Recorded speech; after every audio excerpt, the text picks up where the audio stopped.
I like you, you like me. If I like you, you like me. If I like you, yeah. If I like you, if I like you, and you like me. If I like you, and you like me. Why don't we? Why don't we? Megan, go ahead and roll a wisdom save. That's a 5. Yeah, that's not going to do it. Oh, no. That means you have to do a podcast episode. Oh, gosh darn it. Pull my leg or twist my arm. That's a different spell. Anyways, we're here with Not Another Couples Podcast. I'm Casey. I'm Megan. Hello. And we're talking about my favorite game, well, one of tabletop RPGs, but specifically Dungeons and Dragons. Bum, bum, bum. We are not a couple nerdy ass voice actors. We are a married couple sitting in our basement in our game room where we normally play these types of games. But we're just going to talk a little bit, make this maybe a shorter episode and talk about one of our favorite tabletop role-playing games. Megan, you and I started playing D&D after we got married. I'd played maybe a couple times in college. Before that, even then we were still dating at that time. Yeah, I think we had just started dating not too long ago when you were telling me about your roommates and your college friends that just started a game. Yeah, I played with my friend Mark for one game, and we had no idea what the rules were. We downloaded a couple PDFs offline, but really had no idea what we were doing. Later, after we were married, moved back to Clarksville, where we currently reside. I was working at a local museum, and my boss wanted to start playing with some friends and offered to buy the books if I would run a game for him. And that's how we met all of our friends that we currently play with. We don't really hang out with my former boss that much to play, but the people he introduced us to are the people we currently usually play games with. We've had a few groups over the years, but that's kind of where things started. And what convinced you to try to start playing this game with your college friends originally? What was the selling point for you? Like, man, maybe I'll give this a shot. It was something I'd always wanted to try, but never got a chance to. Not that my parents were big in the whole like satanic panic thing, but not there. There was a little bit of that, and I just never had anyone to play with, to sit down with. But for college, I did. And even then, like I said, it didn't really kick off. But yeah, it did that little bit after. I was in grad school when we started playing with friends, and I got stuck in that. So you're going to DM bit. For a long time. Yeah. For those unaware, by the way, Dungeons and Dragons is a tabletop role-playing game, which means you sit down with your friends either at a table or online, and everyone makes characters, and you roll dice to simulate sort of probability and add or subtract your statistics of your character from those. It's basically like generating a video game like situation. It's very much character creation in a video game. In live action with a dungeon master or game master or whatever the parlance of your area is, sort of creating the world and the non-playable characters and such, and creating things for the players to do and facilitating them being able to make choices, which is where I usually sit because I like writing and making worlds and scenarios and all that kind of thing. It's sort of an in-person choose your own adventure, basically, except you're deciding upon that with the group of people that you're with. Yeah, but specifically how I got into playing D&D and other games like that, which has become a whole ass habit for me. I have a shelf full of books. You have a problem. I run games for friends. I run games for libraries and for cons occasionally. I've thought about publishing my own stuff, but haven't quite gone down that rabbit hole yet. Yeah, but I'm more interested in how I talked you into playing the first time. Well, it's funny because, you and I have a history of like, you're trying to like, oh, you'd really like this thing, Meg. And I'm just like, nah, it's not my thing. It's not my thing. And then you somehow managed to convince me to put my foot in the door or get my feet wet. And then the rest is history. D&D, Stardew Valley, but Skyrim. What the selling point for was, funny enough, was you told me that I could have an animal steed, and not just any animal steed. You told me I could have a corgi. That's right. In my very first game of D&D, for those who are listening, you'll know how ridiculous this is. I decided to homebrew a bunch of stuff, like making a playable pixie for Megan, to play off the whole Welsh mythology thing of having a mount that's a corgi, and you played a pixie paladin. A pixie paladin of Sylvanas with a corgi steed, and I loved it. I loved that character so much. We have that character sheet framed. We have it framed with still all of my pencil marks from the last session on it. Oh man, yeah, that's a sacred thing in our house. We've played with a handful of groups, and a couple of them may listen to this. I'm not going to say any names.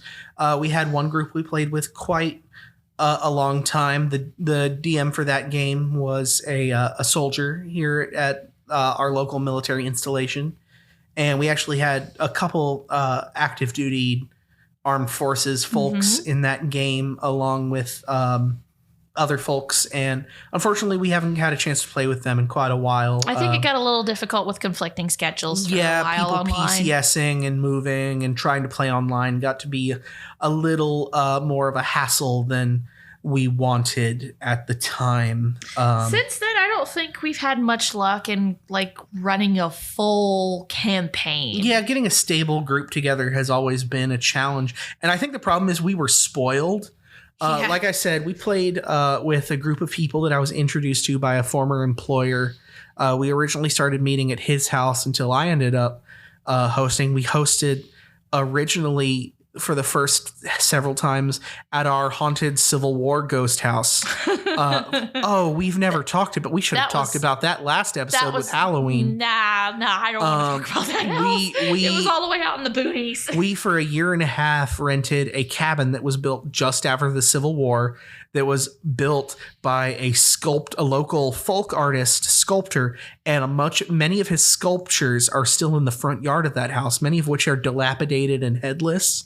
So, I mean, definitely haunted. The chimney was chronically full of birds. There were a lot of noises in that dilapidated attic that could have fallen at any minute. We could not go to one side of the attic because it could fall through any second. And I often found things going missing in that house. One of the rooms was painted University of Tennessee orange. Yeah, that was weird. But anyways, we ended up hosting for a while, and that was the one game I believe we've been playing for almost as long as we've been married. That is the one game where we got to level 20 and finished the campaign. We played for approximately 4 years. We played from levels 1 to 20. And I learned so much running that game.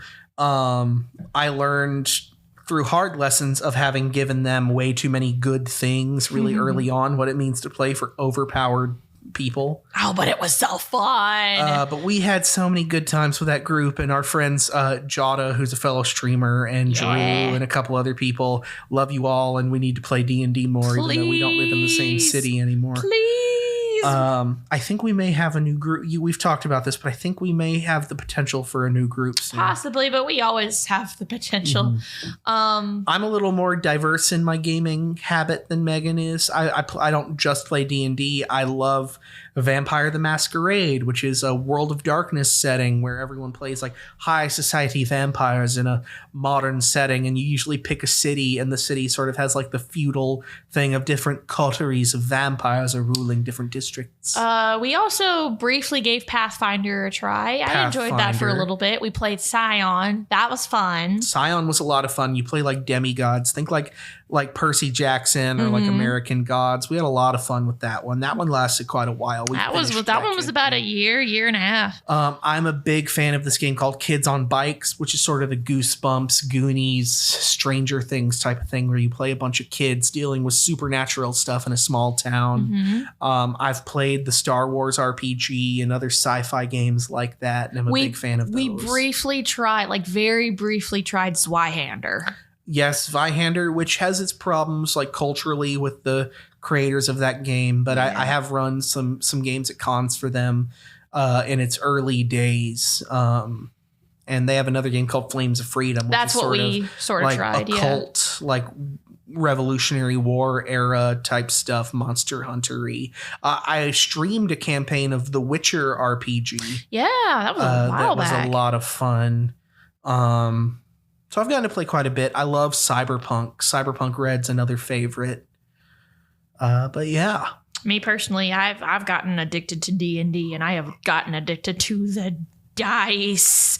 I have quickly very much become a dice goblin. I think I'm up to between 15 to 17 sets at this point, which for some of the real dice goblins out there, that is chump change. Hey, if you get your spouse into D&D, you never have to worry about like stocking stuffers or little gifts. Just get them dice. That is very true. But good luck figuring out what their tastes are, because I've got like 3 blue sets at this point. I've got a red set, a yellow set. I've got several fairy sets. I've got you one with a corgi on it that's made of like onyx. Yes, that one I love so much. And like the 1 is a bark, and then the 20 is a corgi face. You gave me that for my birthday, actually. I love that dice. And then there's like the liquid core ones. I could go on and on about dice, but we want to try to make this episode a little bit short. Yeah. Yeah, so we've both been playing for quite a while. And I will add in real quick, one of my favorite things about D&D is that it's like a bunch of hobbies disguised in a trench coat as one hobby. Yeah. Especially if you're GMing. So it's writing, it's making maps, it's painting miniatures, if that's your bag.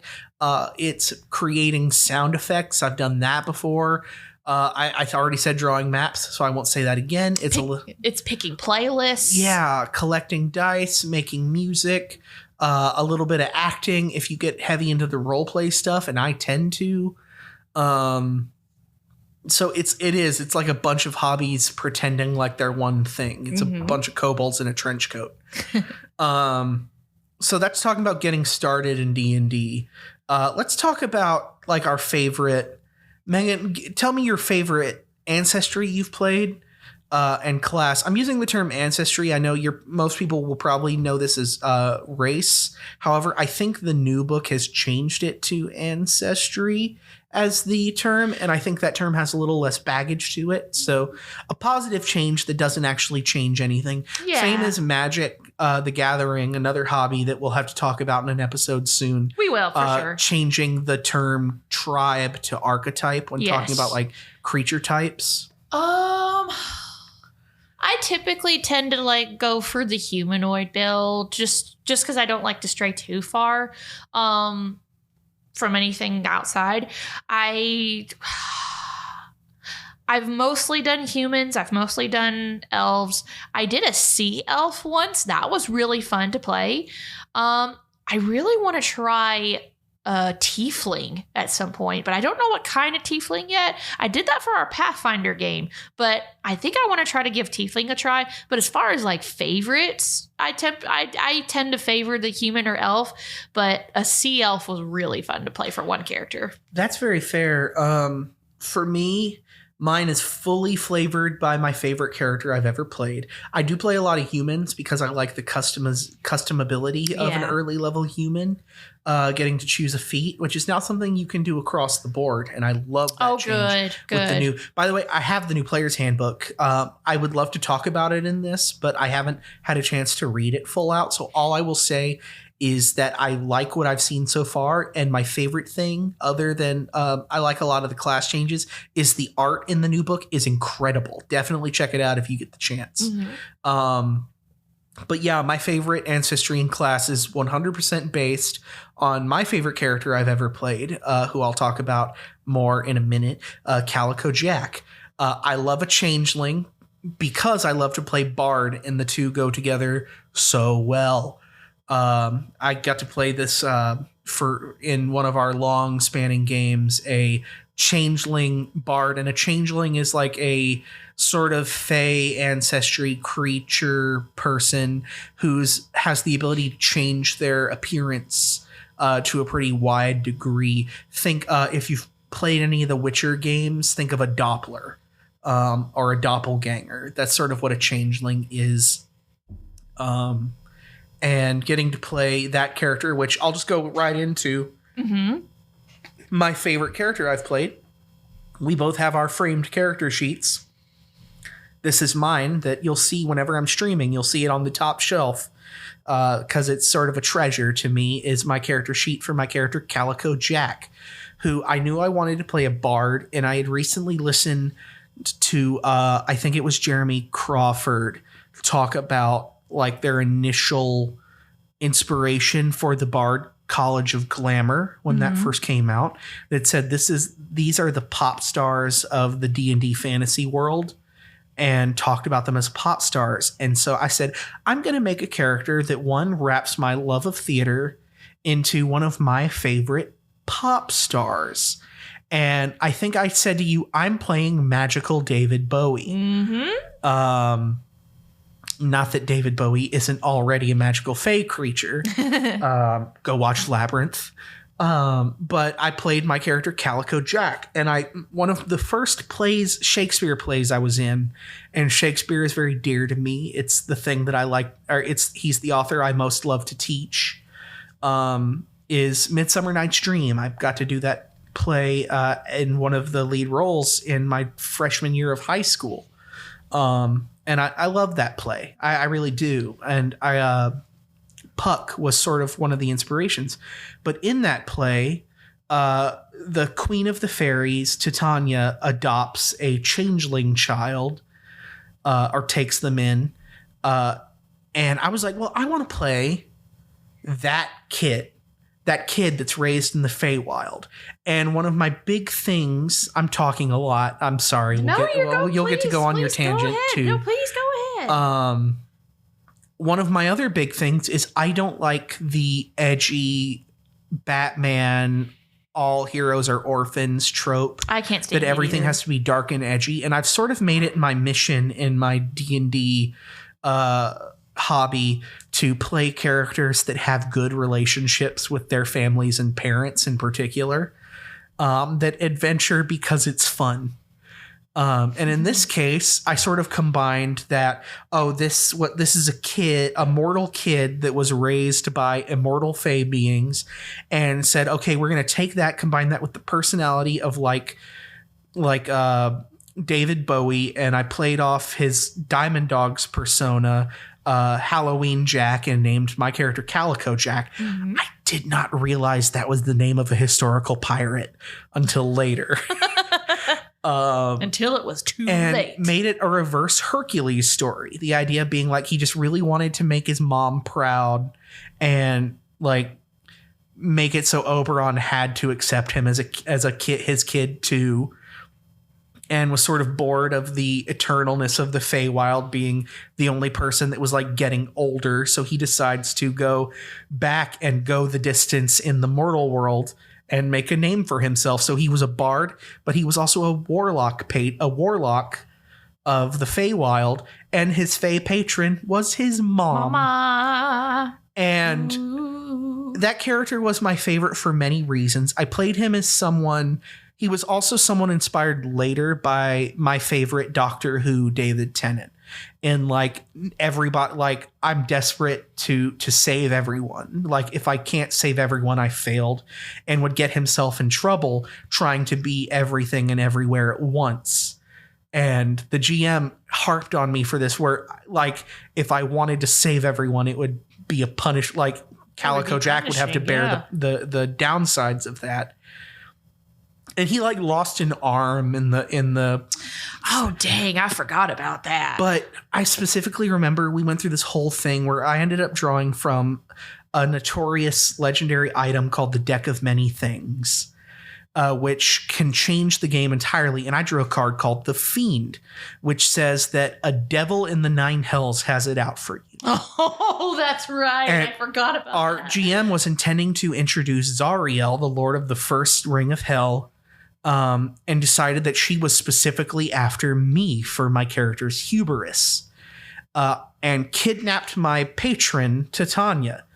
And this led to a big thing, but I specifically remember what was cool about that was racing into a fight, not having half of my character because I couldn't use my warlock stuff at the time. Oh, yeah.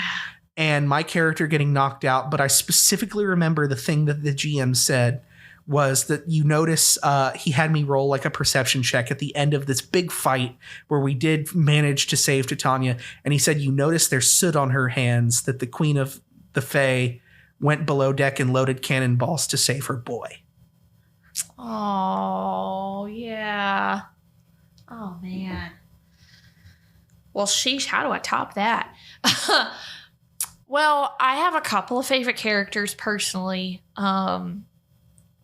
I have a couple that I love for sentimentality reasons. Of course, the very first character I ever played, Alicia, which is the pixie paladin you spoke of a second ago, because that's the very first character I ever played. And our corgi is forever immortalized through her in a way. I drew art of those two. It's hanging up in our spare bedroom. I also have another one, which was I want to say a high elf of the class that I quickly found out is my favorite class to play, which is cleric. I played a cleric of Pelor, Lilith. Ironic I didn't know it was ironic at the time, given the Diablo series, and then of course others. But Lilith was really fun to play because she introduced me to the class that I love so much. I love playing the cleric. But I have to say my favorite one, and I'm so sad that this character got put on the shelf too soon. I have to say it was my young adult human sorcerer. I loved playing Arista. To give a little bit of backstory with her, she was the daughter of a sailor who worked a lot with a shipping company, and she lost her mother at a young age. She was with her father a lot on a lot of the jobs that he went sailing on, and one night she fell overboard, thinking to be lost forever. She magically winds up back on the shore with a brand new giant tattoo on her back that similarly looks like, I think we kind of took like a Polynesian design with it originally. There's character art of this somewhere, but it's thought to be that her family descended from mermaids a little bit. At least that was the story she was told. And that's how she came to practice into magic. That's where her sorcerer class came from, was this magical tattoo. Well, she grows up to know Casey's character, who played an older character, man, at the time. And that's how they got connected into this campaign together. But as it goes on and her power starts growing, she finds her way to a city with a tattoo expert that could finally explain what the tattoo was, and come to find out that her tattoo, her powers, actually came from the elder being Cthulhu, and she was forever banned from the tattoo shop out of sheer terror. And we still don't. That unfortunately was around the time that campaign ended. Yeah, we were also going to. I was also going to spin it a little bit into, because she was just starting to. This was the campaign post Calico Jack. Yes, and this was a sequel campaign. This was a sequel campaign, and we were going to spin it to where I was gonna try to multi-class for the first time and get dip a few levels into Warlock. Mm-hmm. And it was going to be kind of like this cool full circle sentimental thing, at least between the two of us, that she was going to be a warlock with her patron being Calico Jack at the time. But it never got around to that point. And that's one of the reasons why I'm so sad that I didn't get to see this character fully fleshed out. But also some of the spells that she had were super fun to cast. I do want to give a little context for that. Because that was a surprise to me when the GM brought Calico Jack into that campaign. Mm-hmm. He had one of the themes of that campaign was we were dealing with these legendary artifacts called the Pillars of Creation. Mm-hmm. And like Megan's character Lilith had the one that like had reign over matter, and my character had the one that was over time.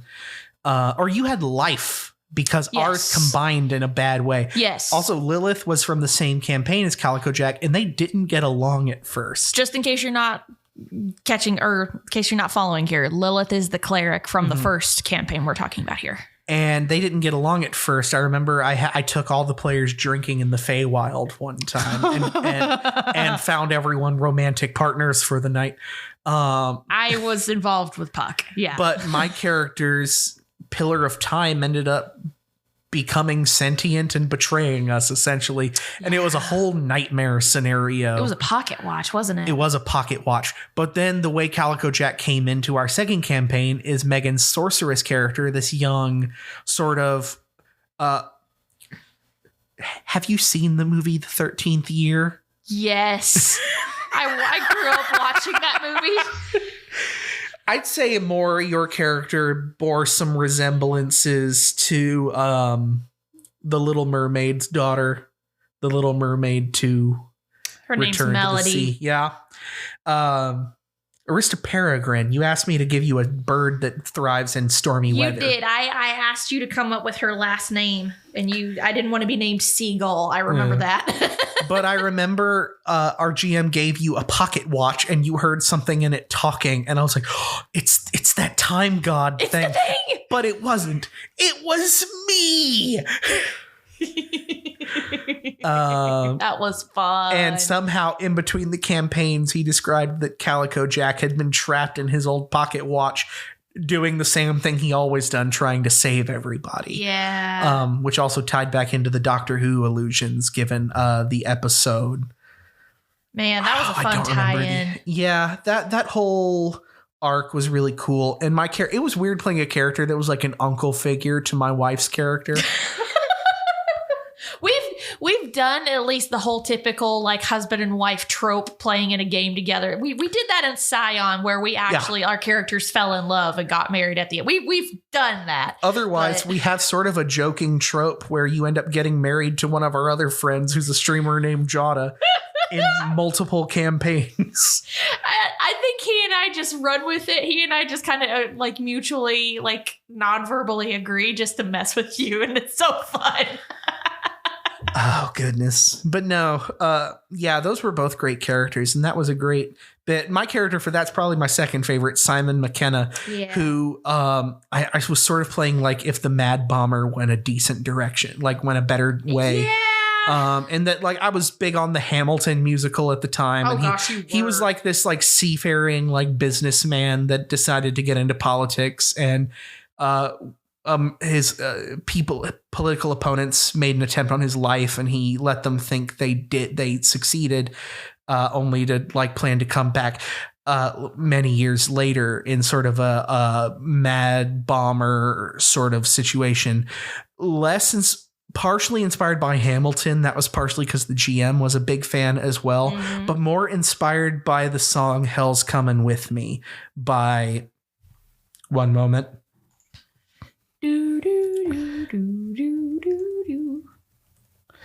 Poor Man's Poison.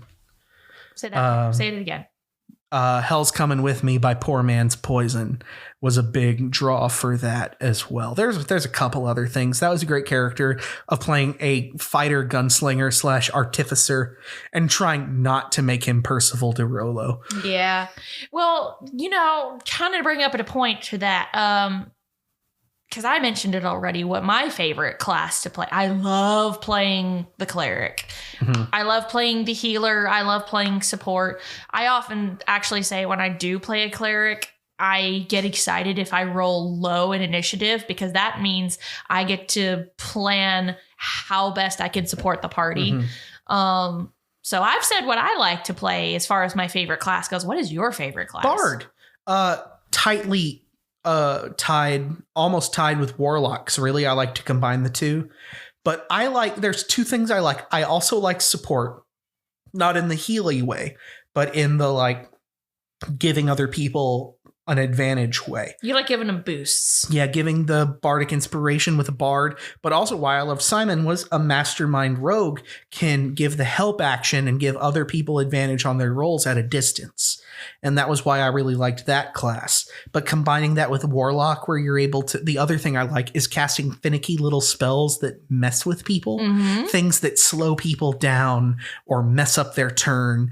I like to play tricksy characters and characters that, frankly, I get bored with combat in D&D and would rather do social things. So a character that can change their face and do subterfuge and mess with people is way more up my alley.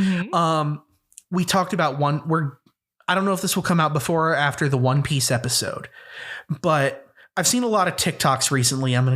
This will tie back around, I promise. Okay. I'm doing the weave. Yeah. But no, one of my favorite bits of One Piece, one of my favorite characters is Sanji. And I've seen a lot of stuff recently about how Sanji's character has been wasted in later arcs of the show and how he was so much cooler early on. And one of the reasons why is they got rid of his like spy aspect. Yeah. And the things that Sanji does in the Alabasta arc when he's pretending to be Mr. Prince is what I like to play in D&D. Oh yeah, where he's playing covert on the snail. Oh my gosh. Yes, I don't want to get in direct combat. I want to make people look foolish from a distance. And it's the same way I play video games. When I play like Mass Effect or Skyrim, I'm not trying to fight. I'm trying to make people apologize for even suggesting the idea of fighting. Let me play my weird little political espionage courtroom drama. That's what I want. I want burn notice. That's what I want. But yeah, I think as far as classes go, cleric's a good favorite. I really enjoyed playing the sorceress. As far as what I would want to try again, or at least that I've thought about trying monk several times, but Monk's a lot of fun. I've never gotten around to do it. I played druid for too short. I'd want to give druid another chance, and I've also just scratched the surface of barbarian. That is fun. I've never played a barbarian in like a proper game. I've played barbarians for one shots. In particular, you had a barbarian I played the barbarian. You played the cleric. One time we played at one of our local game shops, a battle royale, and the prize was a $100 dragon mini. Which we and won. Megan and I went in being like, it doesn't matter which one of us secures that final kill. We'll take home the dragon either way. So she played a support cleric and I played Path of the Zealot Barbarian, which is where we realized for the sake of a single combat, that's unfair because Path of the Zealot Barbarian has an option that says, even if you die, you don't until the end of the fight. It says, if you die, no, you don't. Because you have the power of God and anime on your side. Oh my God, that's such a good memory. We still have that dragon like proudly displaying on the shelf. We even named it. Well, I named it, but it's Rhinefang Durgan. Yep, Rhinefang Durgan.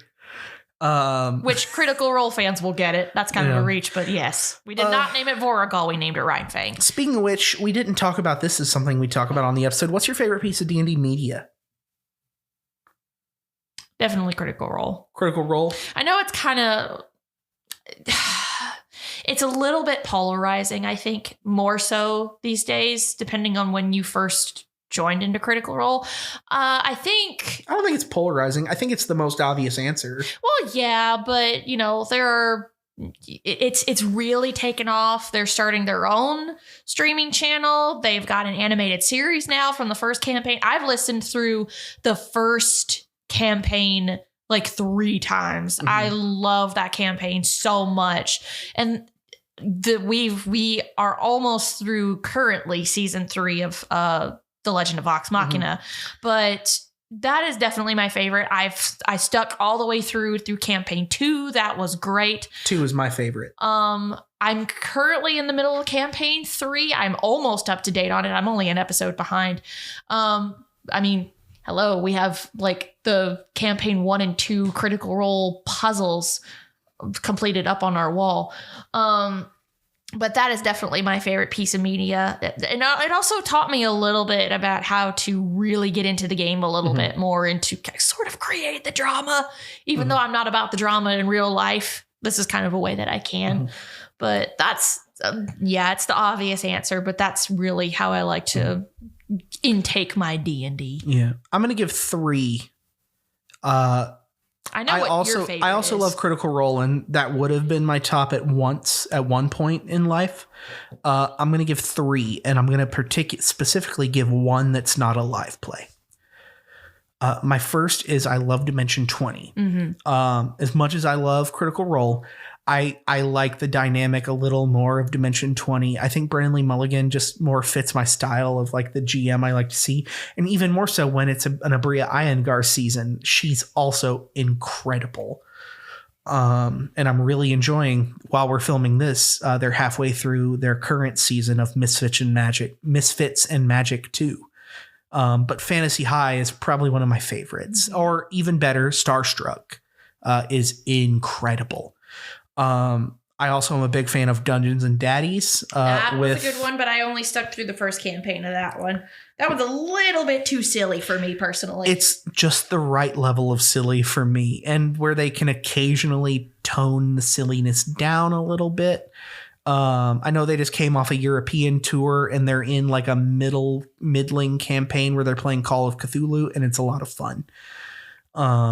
I don't know if you knew that campaign 2 ended. They're doing Call of Cthulhu right now while they reset up for Dungeons and Daddies, the Granddad season. Or they've done Kids on Bikes. I thought they've done Call of Cthulhu before. They did a little bit of Call of Cthulhu, but they're doing it as a full season. Oh, okay. Gotcha. The only thing, spoilers for the current season of Dungeons and Daddies, Beth May is playing a literal Stepford wife. Like the twist was that turns out she's a robot that her husband built. And she learns this when he pushes her into a mine shaft and finds several of herself down there, that he's made several tries in trying to make her perfect. Yeah. And they're doing a even mini campaign of Dad Hammer 40K right now. Which has my favorite Anthony Birch character so far, where he's playing Tyworius Andronicus, but you can call me Tywo. And he's a 14-year-old boy who wants to be a space marine. Oh, Lordy. Well, what's your third favorite of D&D media? Baldur's Gate 3. Oh, yeah. Really the whole franchise. Duh, of course. Grew up on those games. Same with Baldur's Gate, Neverwinter Nights. I love D&D video games, and Baldur's Gate 3 really kicked it to the next level. If you haven't played it, what are you doing? He's Go looking play at Baldur's me. Gate. He's looking at me. I have not played Baldur's Gate 3, and it's just because I've got so many games to play. You need to play it co-op. Maybe. That may be a future episode. Yeah. Well, I think that's about all we want to talk about. Before we wrap it up, I realize there is at least one experience that we have not talked about, at least that at least I gave a shot for the first time. Because you said you started DMing when we got that first group together with your former boss, right? Yeah. I have sort of DM'd a little bit, but I'm more so about like the mini campaigns and the one shots. I've tried to create my own one shots. I tried to do a couple of Christmas ones, but there is one tabletop RPG that I think I very much excel at that we have not even talked about. It's the cat game. Yeah. High hopes in the kitchen. I love playing that one. This is something we found sort of randomly online.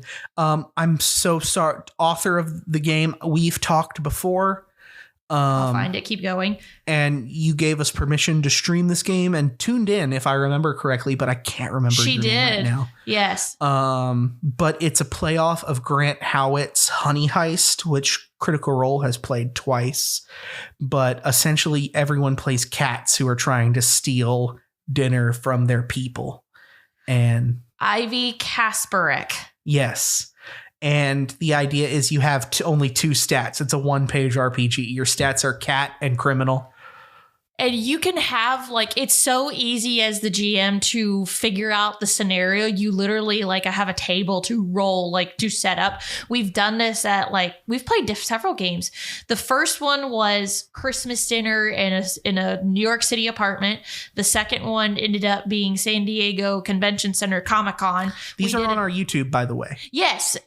We did one just at a home game where it was it was a spinoff of Buc-ee's, but we called it Cooters. That's right.